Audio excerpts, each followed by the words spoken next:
Om Shanti, Shanti, Shanti.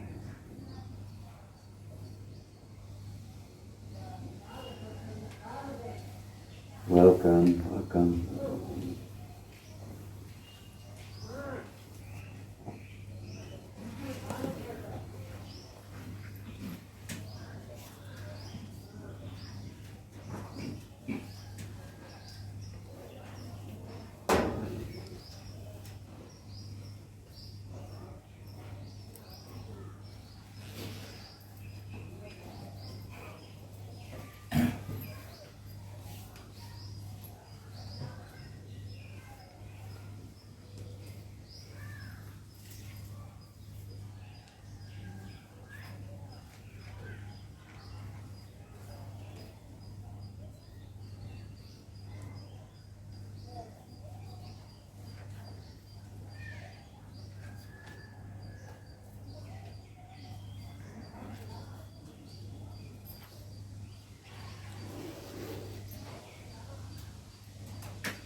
Are you completely aware? Here, now?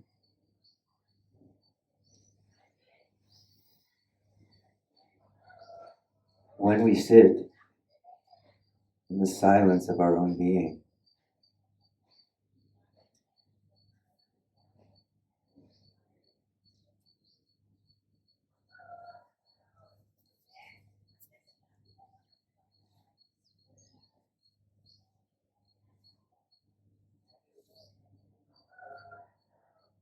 this here, now, becomes the dominant feature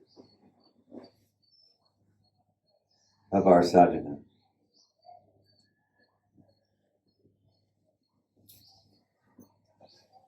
This means that we are here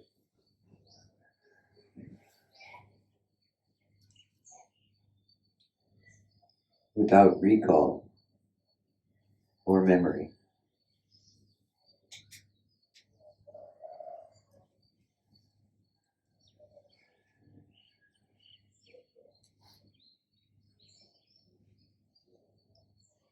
Without fantasy or imagination.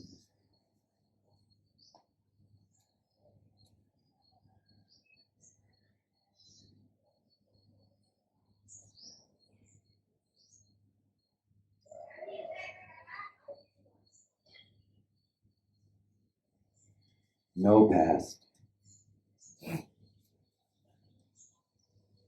No future.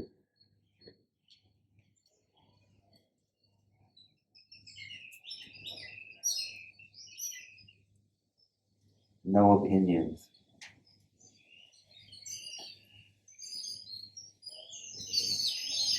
No judgments.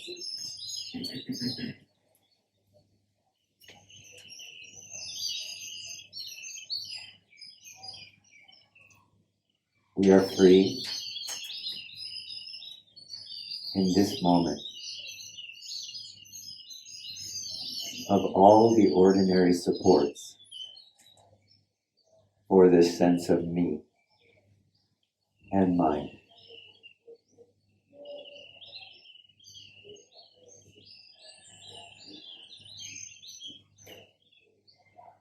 Sri Ramana Maharshi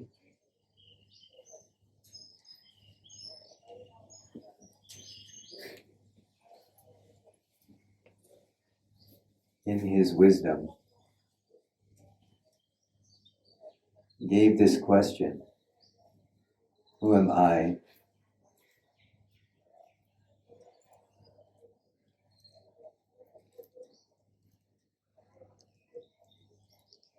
One can say, in order to make it possible for us to remain or come to this here now, without past, without future.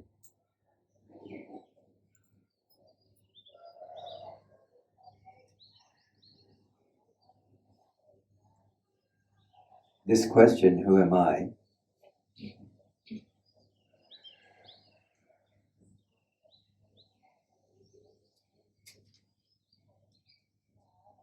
was not given to us so that we could become a better form of whoever we think we are, but rather to unravel who we think we are.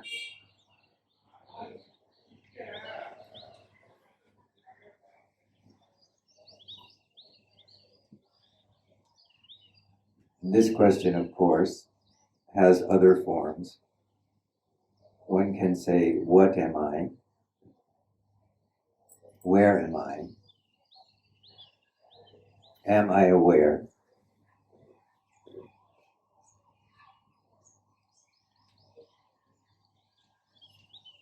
All of these forms of the inquiry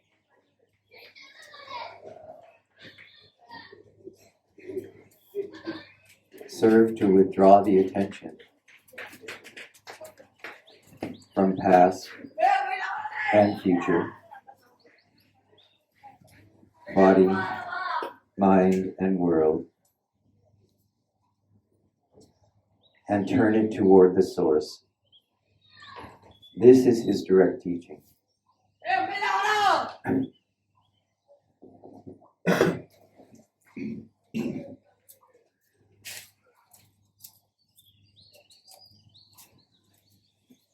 The implication is that this source is found by following or tracing this sense I back to its source.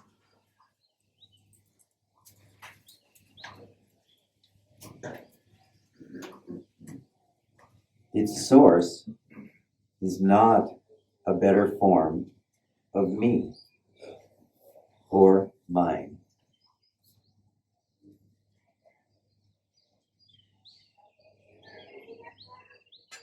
Its source is an ever-present, eternal freedom and happiness, which finds its resting place deep within the being of each individual, before the stories of me and mine.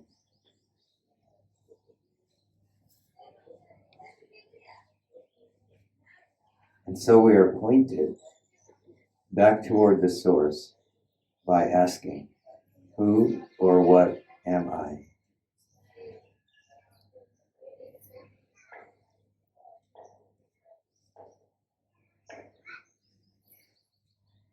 What is this I?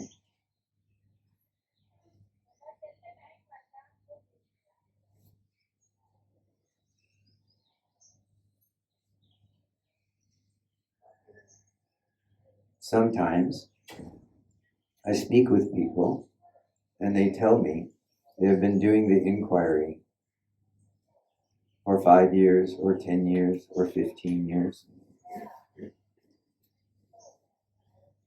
And still they remain unsatisfied in some way. They have not discovered this source.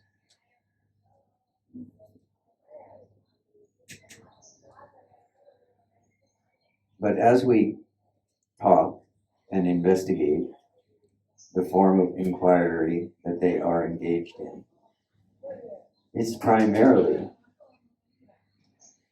a mental engagement, almost using the question, who, what, where am I,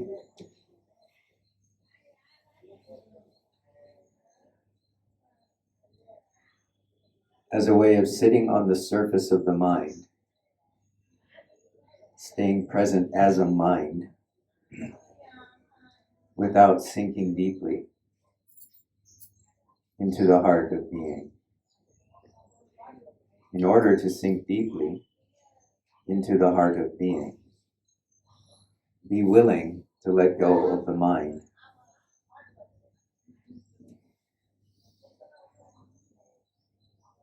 The question, who or what am I? What is aware here? Is designed to turn you back toward a gateway. In the mind, this gateway expresses itself as a simple recognition, I am, or I exist. Some people know this primarily as a mental construct. This is fine.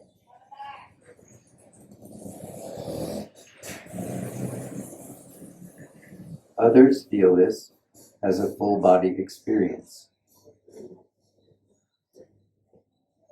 This is also fine.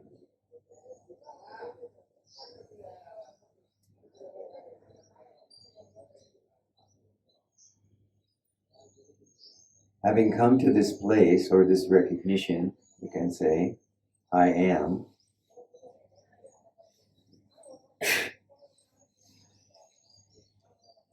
Stop.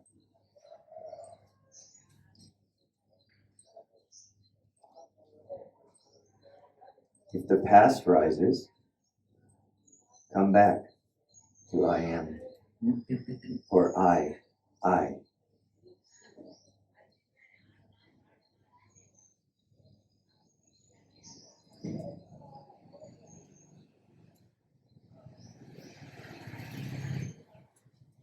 If imagination rises, projecting you into the future, come back. I, or I am.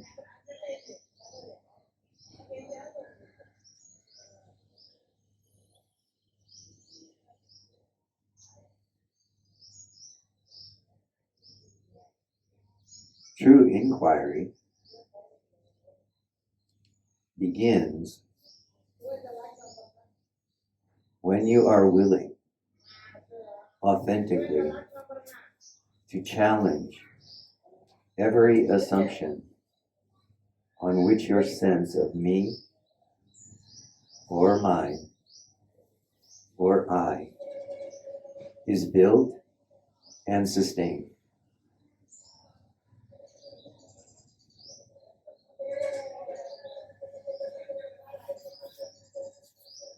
The fear that rises in the mind, if you really authentically challenge every thought, every emotion, every sensation, past, present, future, body, mind, and world, what rises in the mind for many people is either a sense of fear or a sense of utter destruction in emptiness. The fear arises, of course,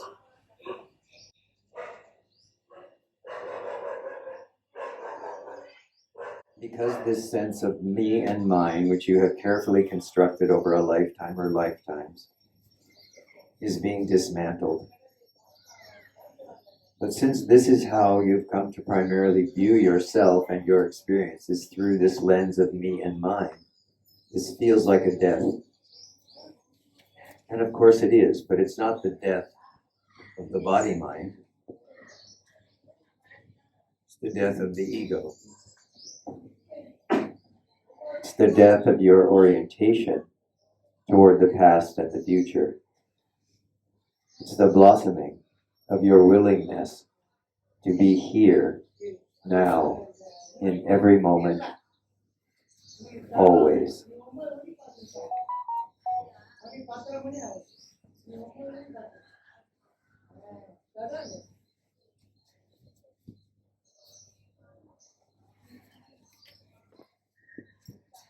Or there is this recognition that there is nothing here, that everything on which I built my life, all of the assumptions I've made, have all been based on a false sense of assumptions or beliefs. That when I look for this I, practicing the inquiry, who am I? What is aware here?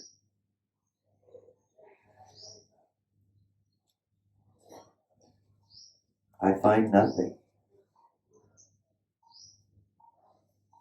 And so this sense of emptiness, loneliness, can rise and be almost overwhelming for people, sometimes overwhelming for people. This comes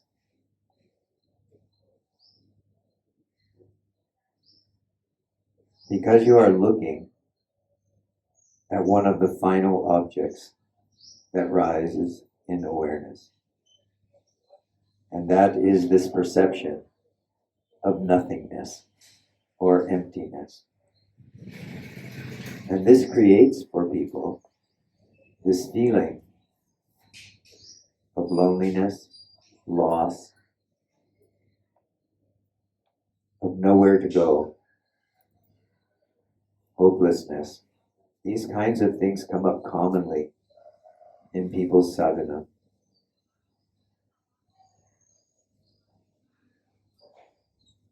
The remedy or medicine for this kind of rising of loneliness and emptiness, which feels overwhelming,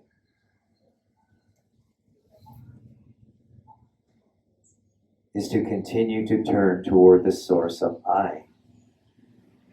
Something which we refer to here as I is watching this emptiness, isn't it? Something is knowing this concept, perception of emptiness or loneliness. What is that?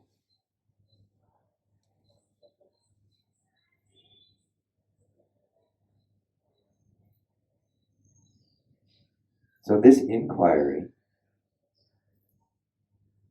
I can say, remains the same from the very beginning, when you first hear that this inquiry is possible, all the way to the end,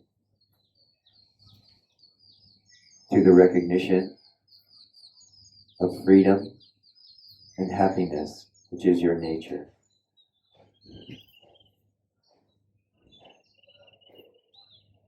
In the beginning, we simply take up this inquiry perhaps as a conceptual experience. We experiment with it. Okay, I will try this. Let me see. Who am I? Something is happening, nothing is happening. Who am I? We take it up in this way using the mind. The dominant feature of this kind of inquiry is doubt. Be really clear about it. It's not your doubt. It's the doubt of the mind, which is wrestling with this question, is this the way for me to go? Well, understand the mind doesn't usually want to go in the direction of its own destruction. And so as it perceives that, all these doubts arise. But as you go more and more toward the silent source, the more you are willing to ask the question, who or what am I? Who is this I am? What is this perception of I am? Who am I referring to when I say I am? What is the mind pointing toward when it says I am? The more you are willing to go into this, the more you experience glimpses of the peace, freedom, love,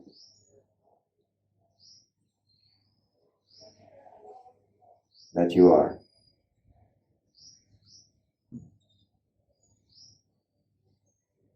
In truth,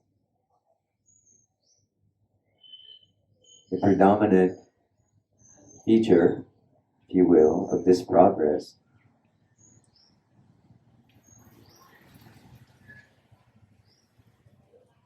is a diminishing level of doubt. So if you continue with your sadhana, with this letting go of past and future, you can measure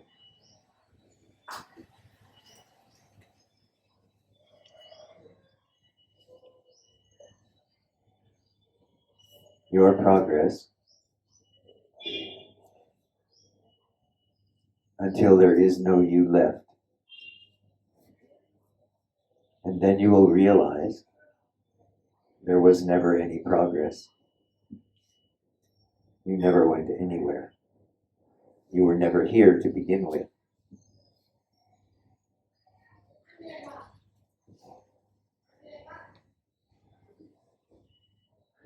Now, here, there is only this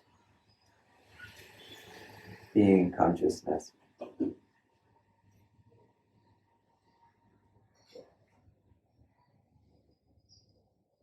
Seeming to dance in forms, but every form only reflecting the self-nature.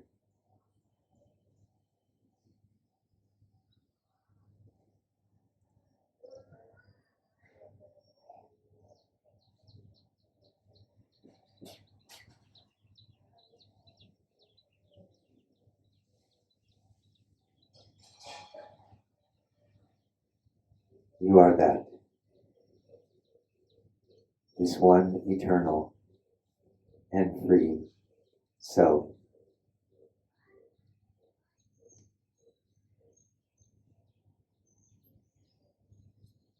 It has always been here. It will always be here. It is life itself.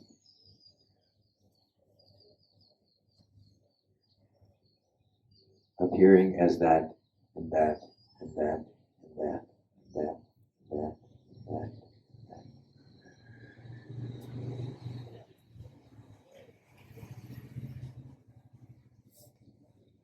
In this recognition,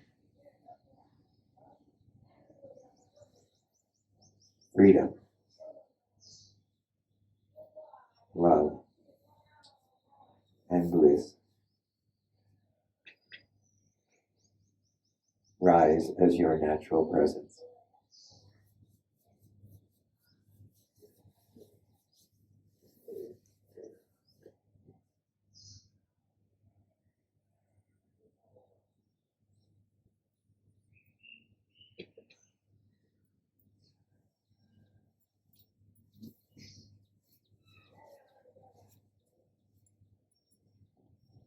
So now there's a microphone somewhere. We have an opportunity to help remove some more of these doubts.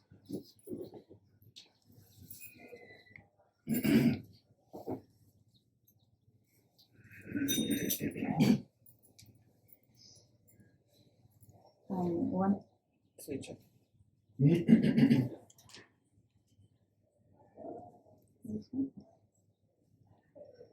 One idea that still has energy I want to bring forward,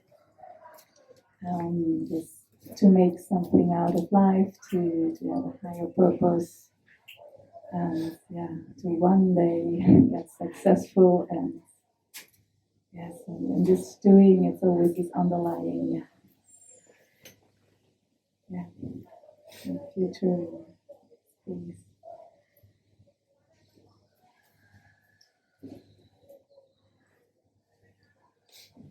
So having these kinds of concerns is not a problem. They are rising in you for some reason. So please don't make a problem out of them.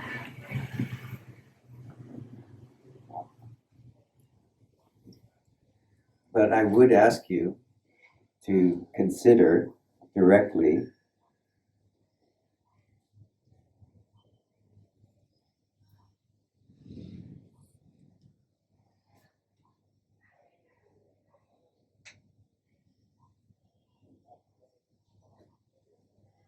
whose purpose do you think you're pursuing?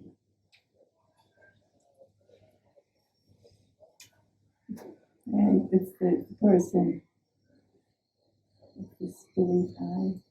So, very good. Did you hear what she said? She said the purpose of the person.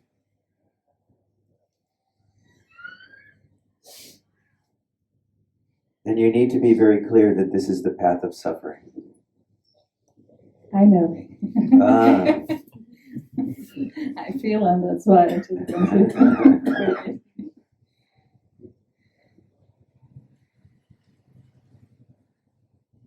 You see, it's not that there isn't purpose, but the question is not a small question. Whose purpose is it?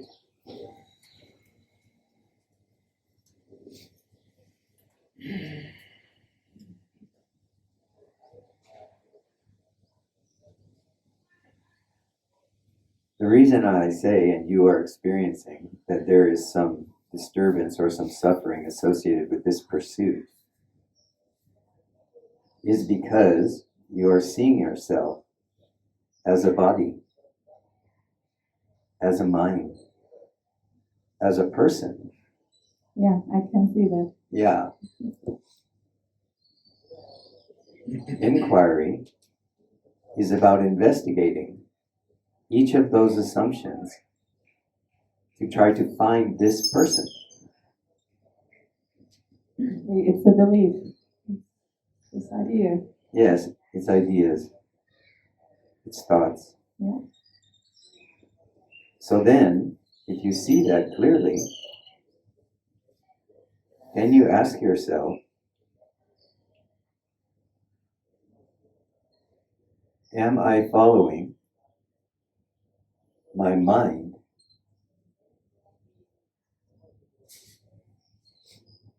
following my society, my family, my culture, following their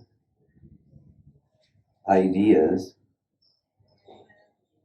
about what the value of life is, and the question, who am I?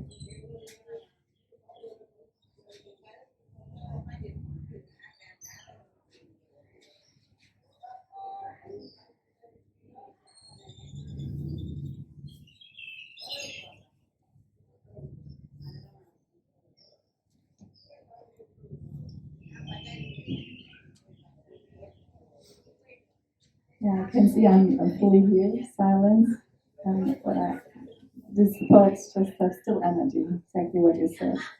Yes, Family.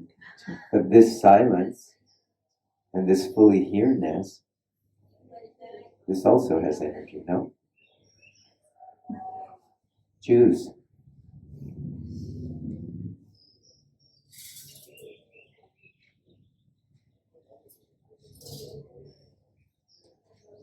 You see, when we begin on our path of inquiry, you can say, this pathless path, all the momentum, all the energy is in the conditioning.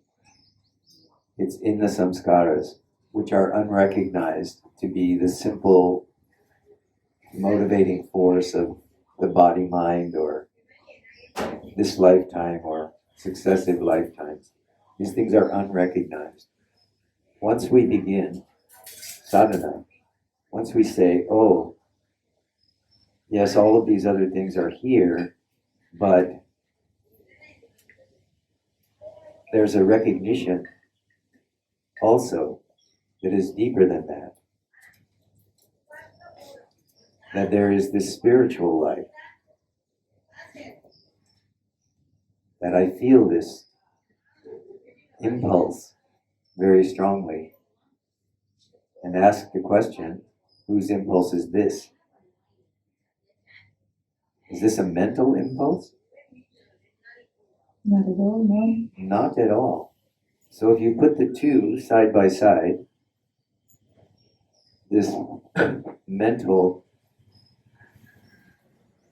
direction to find a life, find a career, be a success, blah, blah, blah, side by side with this heart calling, you can say, how do they compare for you? Is there any comparison? No, I have to say there's no comparison. It's just the heart. So this is the way to know that if you follow the impulses of the mind, the world, that would lead you into this disappointment and suffering, and you put that side by side with what your heart already knows. Not that you are becoming a spiritual person, but that you are, at your heart, at your core, this recognition, I am.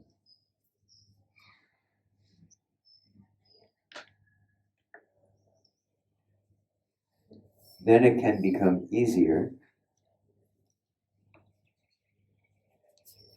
to just let all the rest of it fall away. Now, having let it fall away, understand that what you will fear, what you will face is the fear of letting it all fall away. This is probably what you're referring to as the energy of it. But understand that energy as fear. If you do that,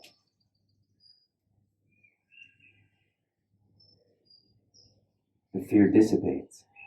And you find yourself here again, now again. So, sitting in the heart of being again. And this is your constant sadhana. Going into this doubtful nature, which is the path of suffering, and you can see it very clearly. I want this, I need this, I should do this, I have to do that. My family wants me to do this, my culture wants me to do that. That whole dance, or the opportunity to be here, in life itself, not as me, which is the mind story, but as life itself. As you begin to settle more and more into this recognition that you are the self, you are this heart,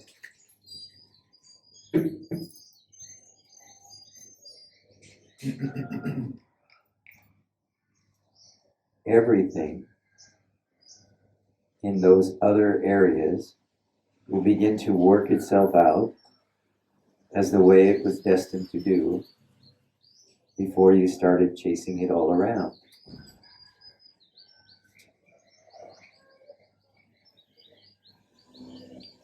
When you understand your nature, the nature of all as being consciousness, life itself has a way of unfolding.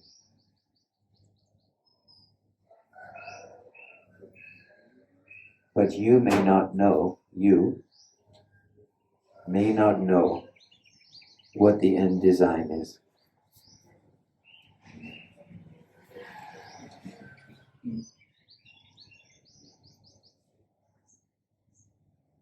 Another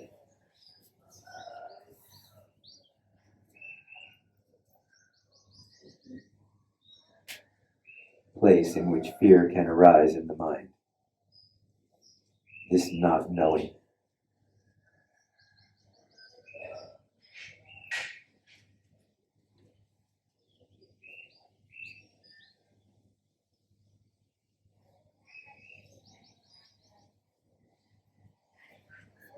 But returning again to here, now, this recognition, I am, I exist.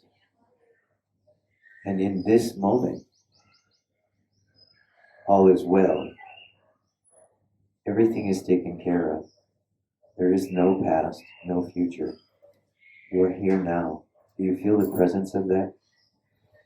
Fully. Fully. Beautiful.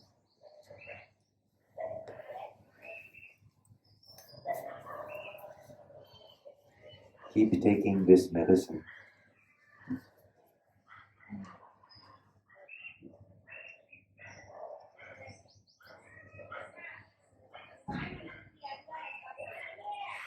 Everything else which may be rising around these kinds of questions that you ask, you simply are not. So they can come and go as they wish. You can let that samskara work itself out by coming here as often as possible, until that becomes the only place you ever know yourself to be. The only thing you know for sure is I am. Everything that comes after I am, fabrication of some sort or another, recall, memory, future, fantasy. But here now, you know yourself to be.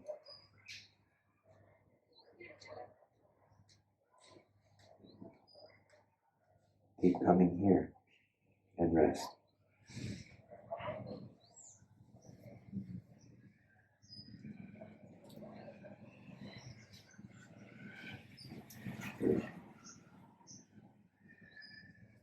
Some of you know this story that Sri Ramana used to,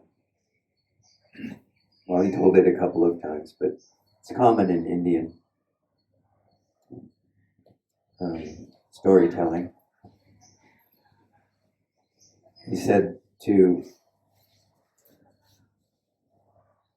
come to spiritual life, to sadhana, and not place everything at the feet of the Lord, at the feet of Arunachala, at the feet of life itself, was like getting on the train with your suitcase, and instead of putting the suitcase on the floor so the train can carry it, you put it on your head, and you spend the whole journey with the suitcase on your head. So understand, once you come here, this whole notion now, this whole notion that you have something to do, that you have to struggle and suffer, needs to just be put down at the feet of the Lord so that you can enjoy the journey. Yes, Rishiji, all you are saying is very nice and true, but the way you present it, it looks like you are, and all of us, we are participating at the funeral, it looks like very serious, very, sad. Are you sad about, losing the ego, or are we at the ego funeral and we are sad about it, or what? I believe that children, when they come into this world, they are at the source. Later, they are being taken away. But, the child, he smiles and laughs hundreds times a day. Why we are all so sad here? Why we are so serious here? So I see the contradiction in between those two. Would you please explain that?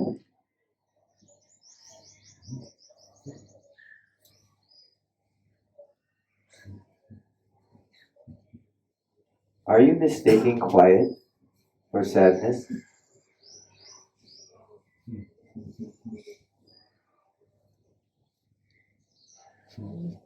Maybe, I don't know. I just had that feeling.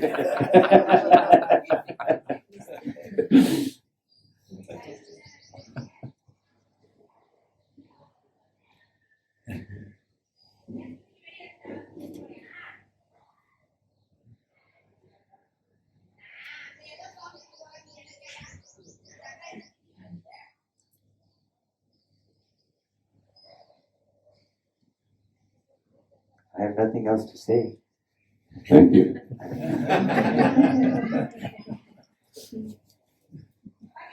Do look at that though, because one of the things I have noticed is that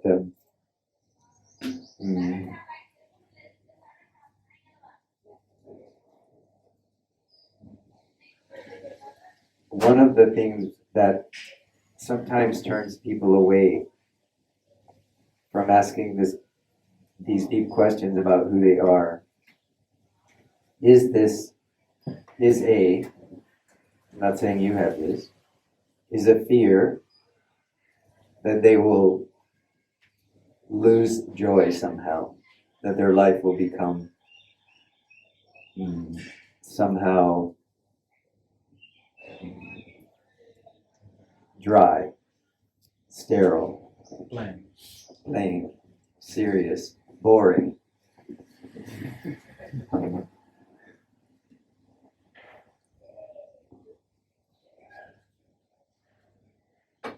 And of course, for some people, these mind states do arise.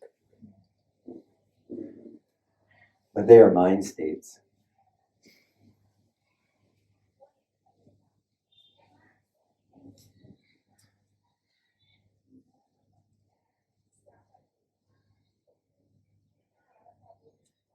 So whatever rises for you, the question or the medicine, if you will, becomes the same. Whatever judgment there is, whatever opinions you hold, whatever you think of your life, of the world, challenge it.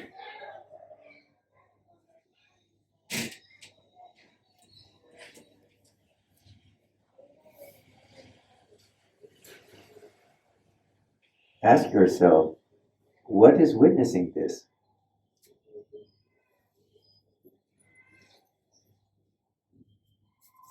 What is thinking this thought?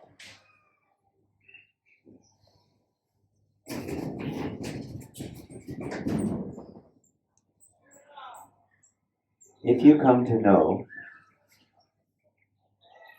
your nature as being consciousness, then you will know your nature as bliss. You may laugh, you may dance, you may smile, you may disappear into the forest and sit at the root of a tree, never to speak again. These are individual manifestations of the Supreme. One is unlike another.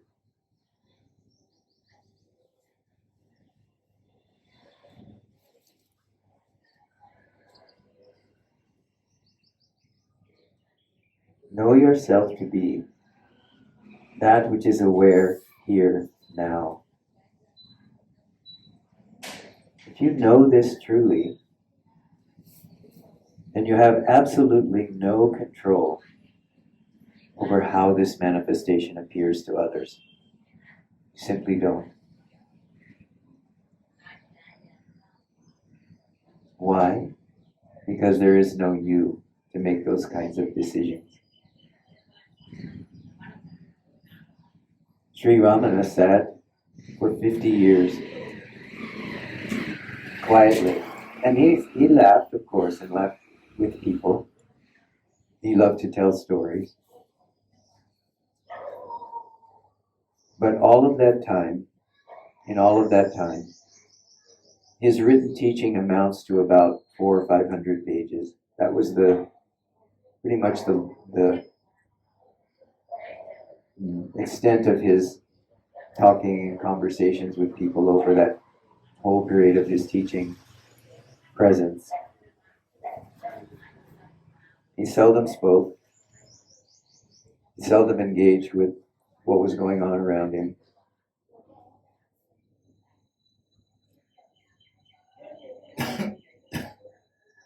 Some said he gave more attention to the animals around him than the people around him. The only reason I relate that to you is because we have no way of knowing how or what will present itself. And if we keep our attention focused on this is how this one presents, this is how that one presents, this is how the other one presents, that comparing kind of mind, if we keep going in that direction, we will always find difference in the world. We will always find difference, right? It's just the nature of things, because they are. And it will not answer the question, who are you?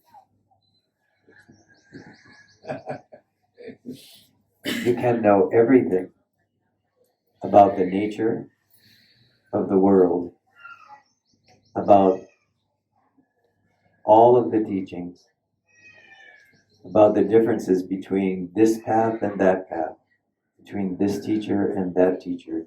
You can have all of those answers and still not know who you are.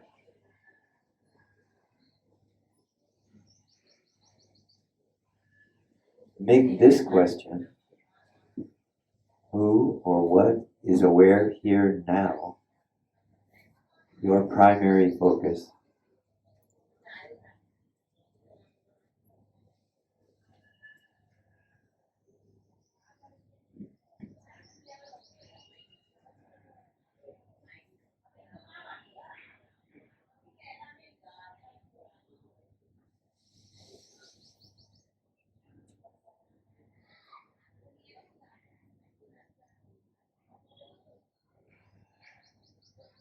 There really isn't any other teaching here. There is no other focus.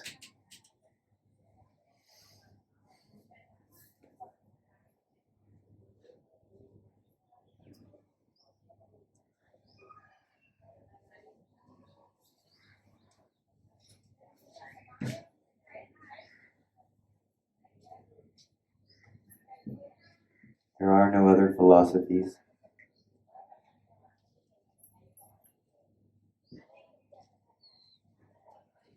Here, I am talking only about knowing who you are.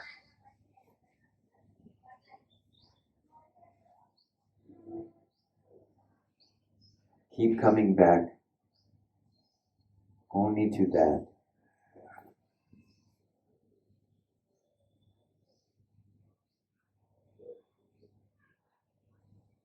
All the other questions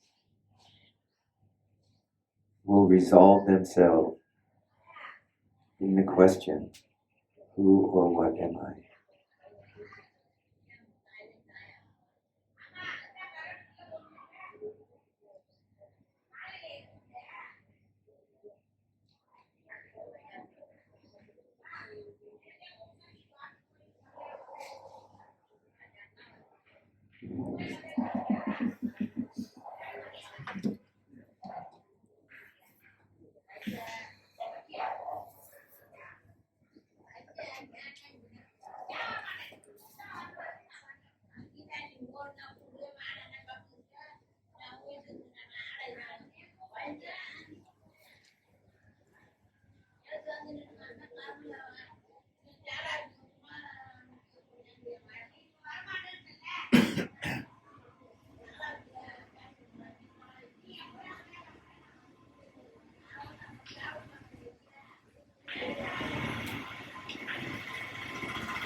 Namaste. Okay.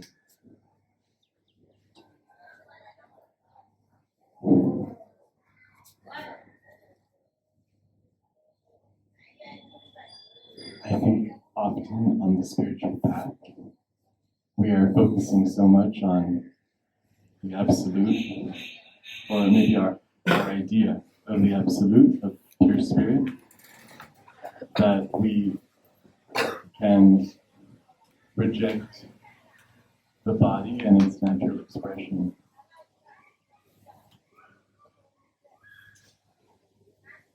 And there are some traditions that actually encourage certain things like fasting, not sleeping, celibacy.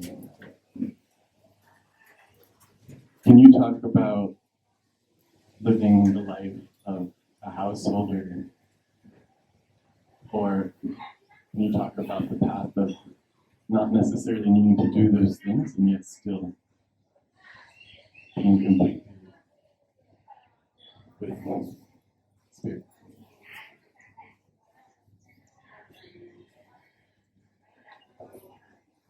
Yes, this question of householder or not householder of renunciation, this comes up in almost all the traditions.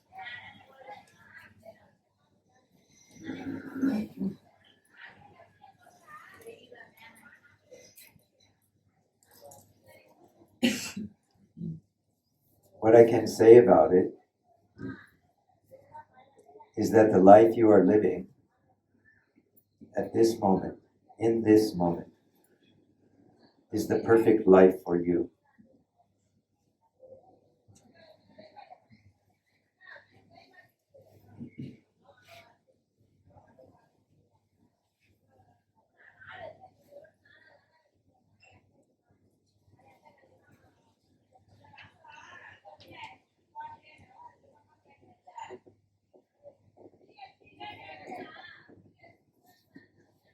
Whether that life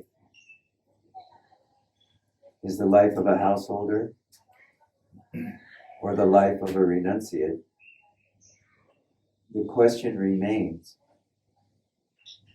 whose life is it?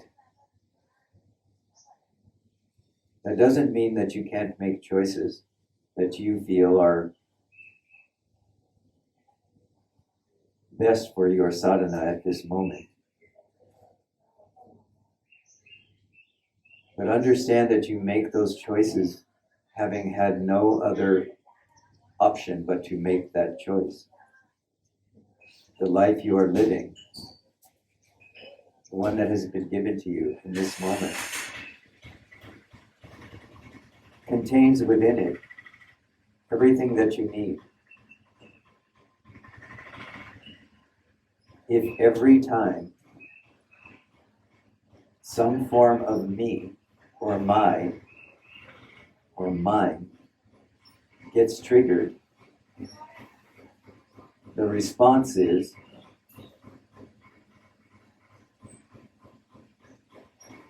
who am I referring to when I say I? This question can be asked, pursued, you can say, in the middle of business, in the middle of family, in the middle of illness,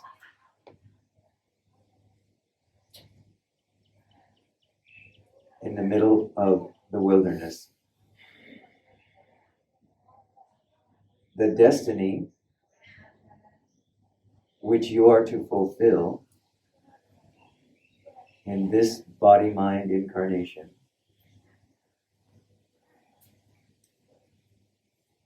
and which you think is mine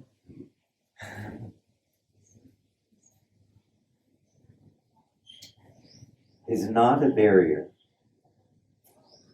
to understanding who you are. What is a barrier to understanding who you are is not asking the question, to whom does this thought come? To whom does this experience come? To whom does this feeling come? It comes to me. Who is this me? If you are always asking this question, then what you are doing is you are renouncing this me. If there is no me, then the dance is just the dance. Family, job, cave on the mountaintop. The dance is just the dance. Always the purpose of inquiry is not to make distinctions or to judge what is here. It's rather to ask, what is aware of this? And in doing so, to remove this attachment to me, mine, to seeing oneself as separate. By following this path, it then becomes possible to directly experience, perceive, all is one. So if this perception, which is the perception of the heart awakened, all is one, all is love,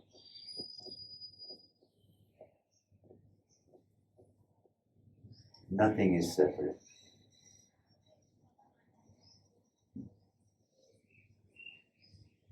Then, what difference does it make what the outward form looks like?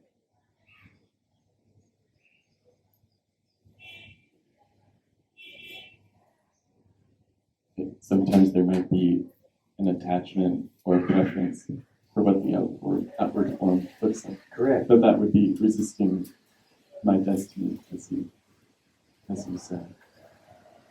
Or perhaps having some expectation or preference other than what is. The question still remains, whose preference is it? And if you're asking that question, and you allow yourself to go into that preference, then you will have the direct experience that opening to that preference either leads into the expression of greater freedom, or it leads into the expression of some suffering or dead-endness.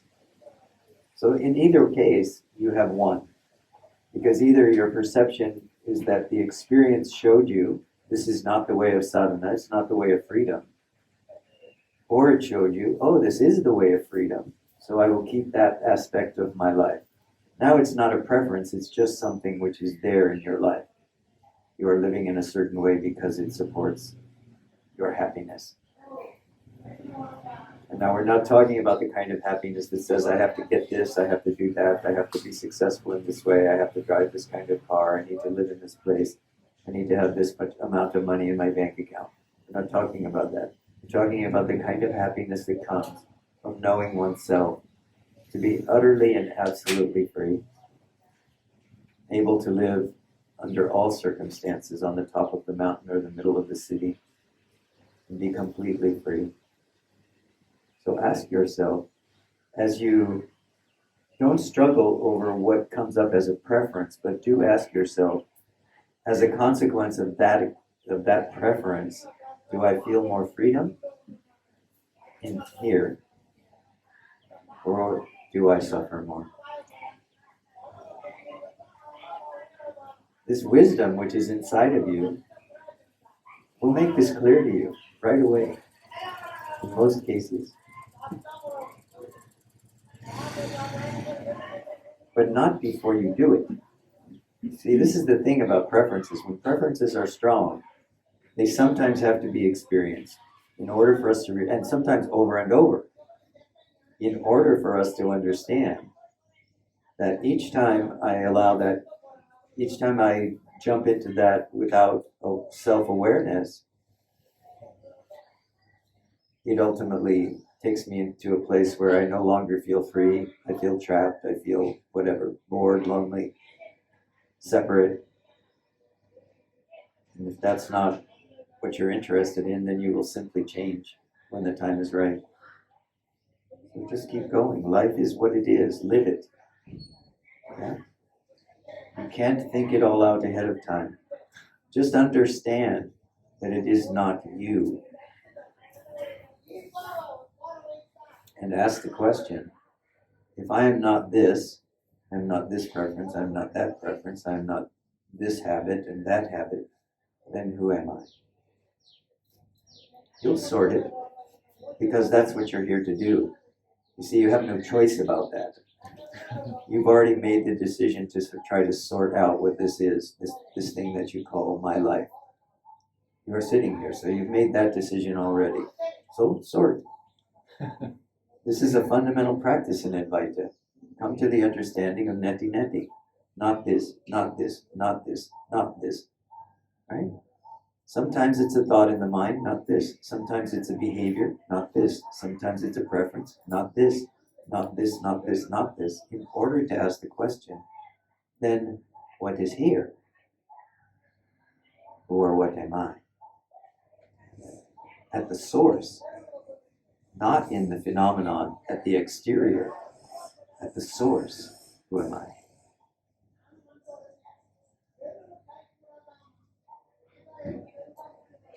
And when the source is embodied, it just happens, and there's no need to. The source is neither embodied nor unembodied. The source is the source. It has no distinguishing characteristics.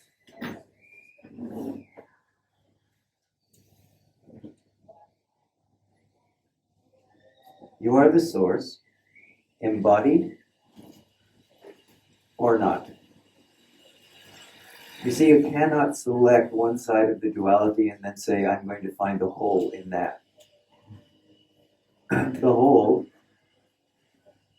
is that which is the sum of its parts. The parts are not the sum of the whole. So, stop looking within the frames of reference that we call duality. Duality, in a way, doesn't exist. It's just a way of us categorizing things and saying, well, this is left and that is right, so that indicates that there's two. That is not true. There's this direction and that direction, possibly, in the perception, but there is only one.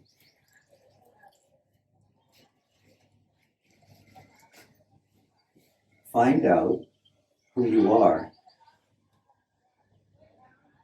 and then ask. You won't need to, but you could ask, am I embodied? Was I born? Will I die?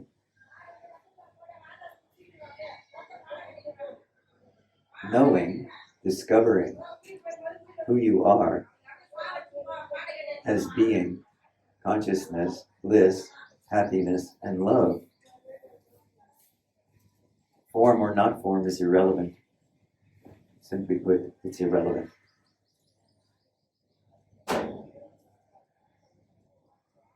But go on dancing your dance. You will come to this through your direct perception.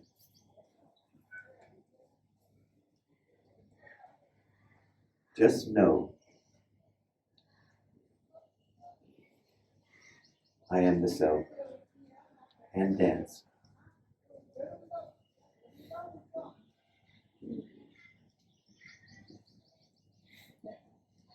You may be surprised to find out where you end up, and it may not be where you think you are going now.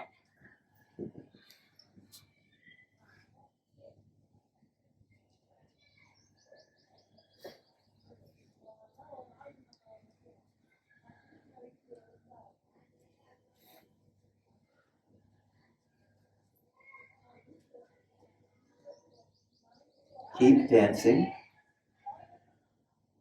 but renounce the dancer.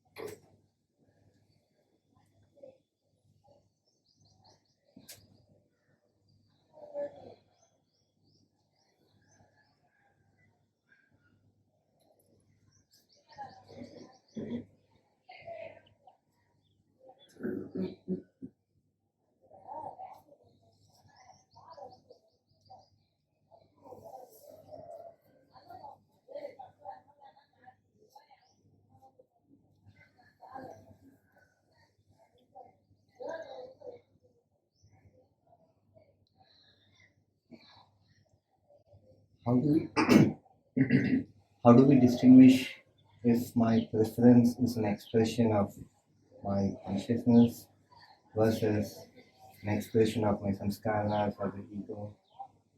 So if I want to make a choice, then how do I take distinguish from where this choice is coming from? Are we talking about after you've made the choice and you're in the experience, or are we talking about you're thinking about making the choice? Thinking about making Thinking about making the choice. You can ask yourself this question. You can contemplate the potential for, in your mind, in your heart, for making a certain choice, knowing that what you are really asking is, does this open my heart more? Does this open my love in the world more? By doing this, will I close my heart? To do this, do I need to close my heart? Because sometimes the preference that comes, right? We actually need to close ourselves off from someone else's suffering in order to be able to make that choice. So ask yourself, will this lead to a greater sense of freedom, love, and awakening?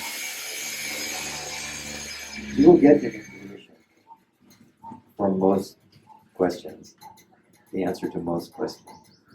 Or is this going to lead me away from my purpose and desire in this life to awaken fully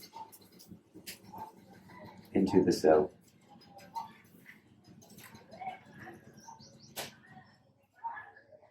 The other thing I've learned over the years is that you can wait.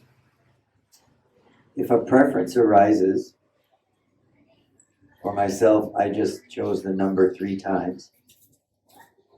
If a preference arises, the thought arises 3 times, go ahead. Why not? Who is doing it anyway, right?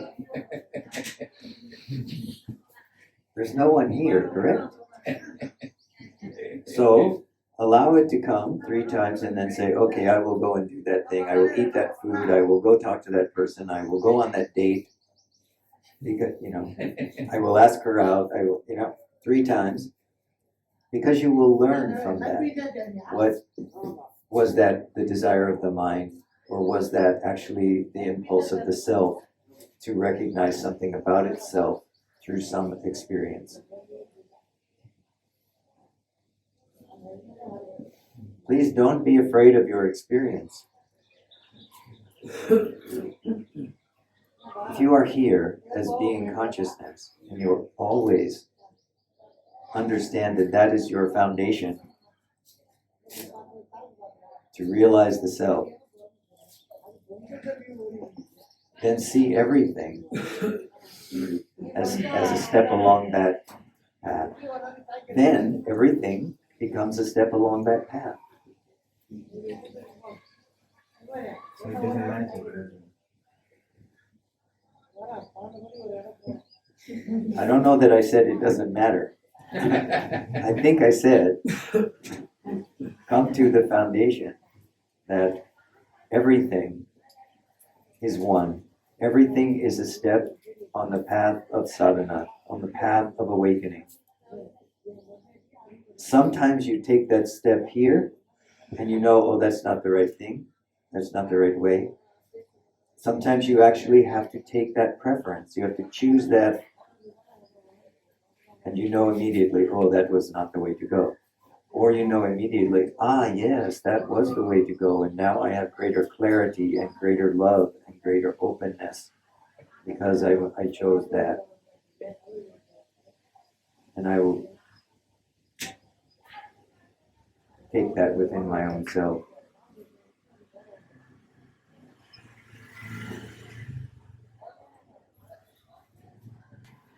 You cannot think your way through life, We try to, don't we? All of us. We try to think our way through life. We try to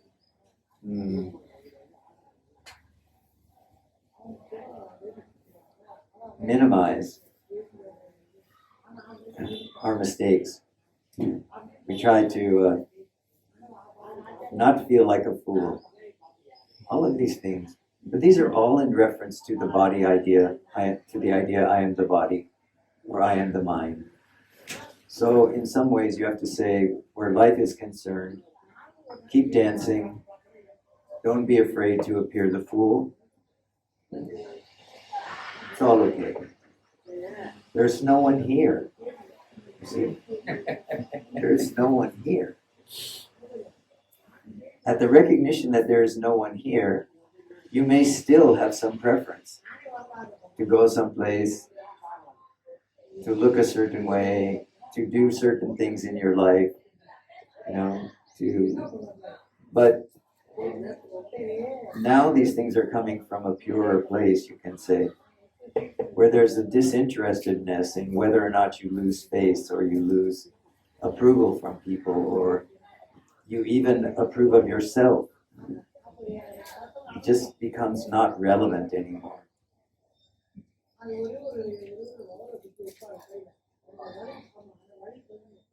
And maybe you become a sage, and maybe you become a holy fool. There is no one here. You see? So it keeps coming back to that.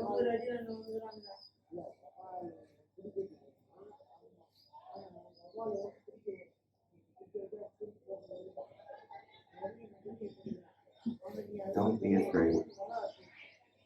You are here now as this consciousness, as being consciousness and bliss. Everything else, you are not. That's the most difficult part, not being afraid. Yes.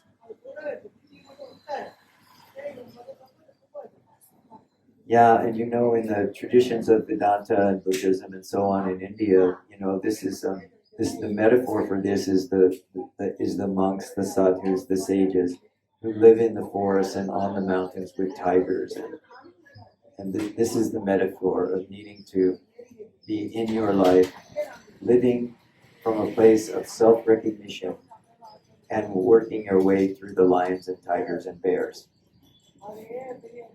Because whether they are there on the side of the mountain or they are here in your heart, you have to work your way through them. So it's important to understand that the ground of your being in this life is this recognition that I am the self.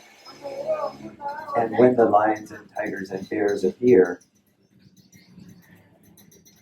that changes nothing. I am the self. The self alone is.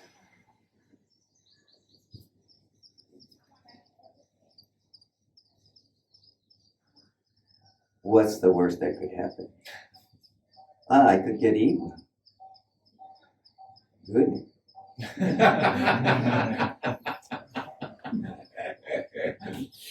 The pain, The what? the physical pain of it. I think that's what I think most afraid of. The physical pain of being alive. Yes, but then you have to look at life and say, well, what happens between birth and death? Pain. This is the nature of body-mind, right? Samsara is that between birth and death there is sickness, old age, pain. All of this is happening. The sage does not go throughout life without pain. The sage feels everything, but without reacting to it. Why? Not because she has cut herself off from feeling, but because she has realized, I am not the body. He has realized, I am not the mind. If this is your goal, and you can be realistic with yourself about this, if this is your goal, and this is why you are walking forward, then you have to be willing to say whatever it takes in this lifetime I will awaken. This is not a small thing. Understand that you may go through much more difficulty than someone who is just chasing pleasure. This is not because God is not gracious. This is because to understand your pain, I have my pain. To understand her pain, I have my pain. To know without a doubt your compassion and your love, I must know your pain.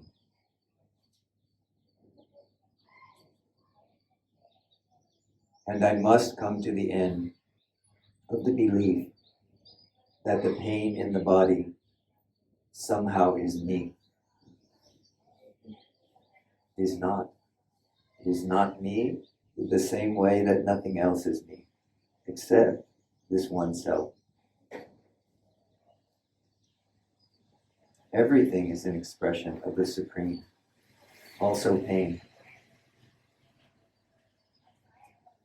Who?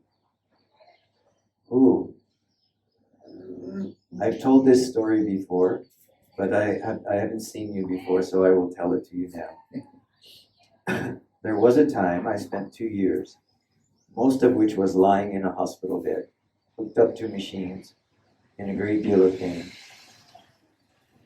And I had fortunately already spent many years here at the feet of Arunachala and with Bhagavan's teaching. And his teaching was, who? And so during this 2 years, I was unable to talk. I was unable to eat. I had a feeding tube. I was hooked up to machines. And the question was there. Right? Who? Very painful, very difficult.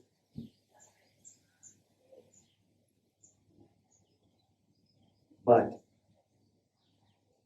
never once was there a moment when this I sense, I, was not present. This was what was learned.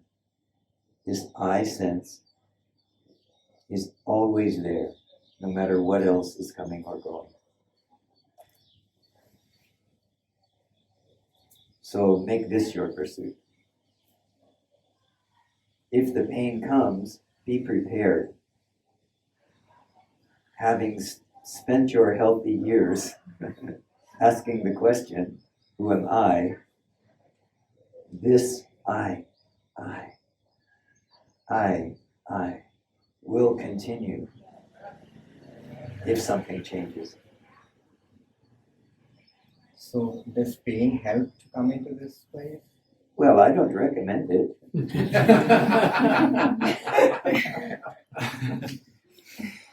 The bigger question is it really actually avoidable? Is it possible for anyone to be born and live 80 or 90 years without pain? So it's an unrealistic expectation that I will have no pain. But as a sadhak, you can go in another direction with it if you like. You can say, okay, it doesn't matter to me at all. I don't care. So whatever comes, this is my sadhana. And at some point you may also say, give me this pain, take it away from all of them. I will take this, no problem. No problem. The sages have said this forever, that the sages, what they take on, they don't take on for the sake of karma. They take it on in order to help to purify the devotees around them. Take it on willingly, because they have not this attachment to body that leads to this fear of pain. There is no fear of pain.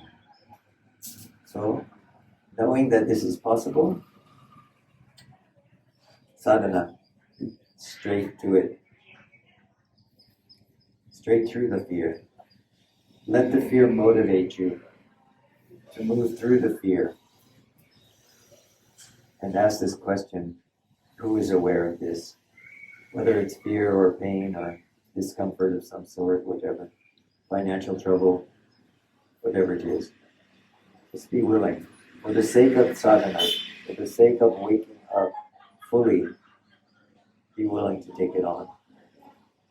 But you don't need to take it on. If it doesn't come your way, it's not yours. If it does come your way, then in some way it is. So, what to do, huh?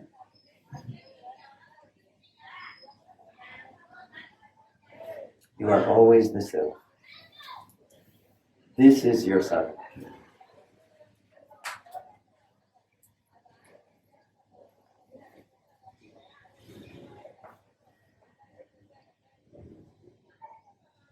All right.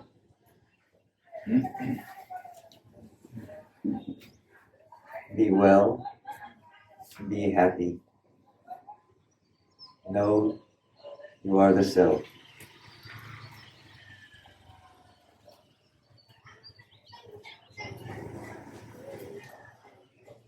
Go in peace and go in love. Hari Om. Tat Sat.